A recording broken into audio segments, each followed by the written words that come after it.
Okay, Ty, just want to say that again, as with Peyton, I enjoyed spending some time with you. Very enjoyable young man.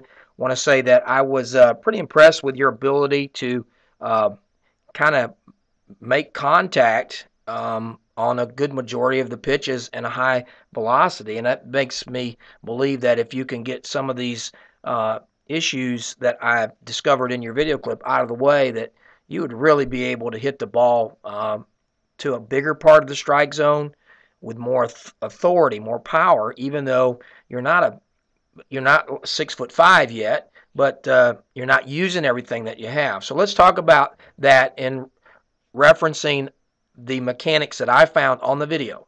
Now, when I teach 5 phases: the starting stance, phase 1, the load of the trigger, phase 2, the halfway point of the swing, called the C position, in phase 3, and of course then contact, which is the most important part of the whole deal, which is the objective, is phase 4, and the finish is phase 5, and the finish a lot of times will tell you where you've been. But we're not going to focus on phase 4 or 5. We want to talk about the first 3 and how we can get to phase 4, the ultimate goal, properly and consistently and with a little pop. And again, I thought you did a great job with contact. But let's talk about how we can grow that a little bit more by starting from left to right with phase 1.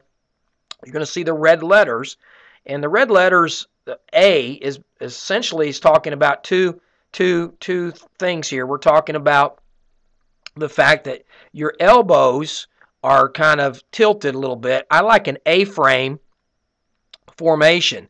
And I don't know if you can see it or not, but there are 2 red lines that really should show how the angle of the elbow should be, almost as if it were part of an A-frame house. They go to the peak corner where your hands meet, and they're equally down. In this case, your back elbow is kind of tucked in a little bit, and I'd like to see you start with an equal position of the elbows in what we call the A-frame. Now, your hand alignment, where the knob of the bat is even with the knee, is perfect. We call that the knee knob position, and you're right on. But the A-frame of the forearms and then the line just above the A is an indication that you need to lift your hands up, and let's get your hands up over the top of the strike zone, where your hands nor the bat are anywhere near the strike zone, because like a hawk, we want to come in from up top of the strike zone down into anywhere in the strike zone.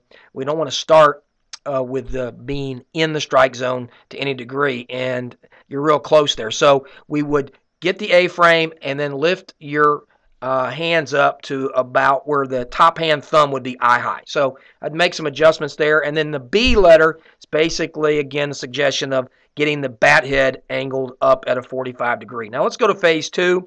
In phase 2, this is where it starts to break down, and you're going to see in the letter C, there's a red line. It really is an indication of where you started, and now you've dropped. Everything's dropping, and that will always happen as you open up. And in D there with your front side foot, you're beginning to stride out and open at the same time, which is always going to de-elevate you.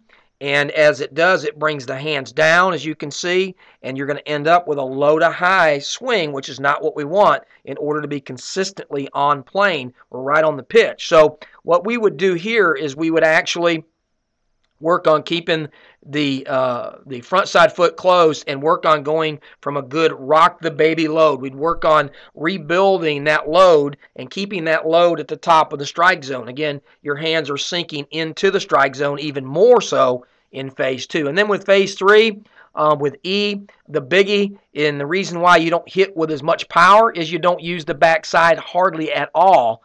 Good contact hitter, but you want to drive it, and part of that is being able to pivot, getting those shoestrings forward to the pitcher. I ask that you look at the illustration on the paper that I gave you this weekend and see that at this point, both the shoestrings should be forward, and in F, the bat head should be above the hand. So you're making great contact on pitches below your hands, but if I were to accelerate you on the upper half and throw to the upper half of the strike zone, you're going to have a real tough time with it because you're opening up, everything's dropping, and you're creating a hole.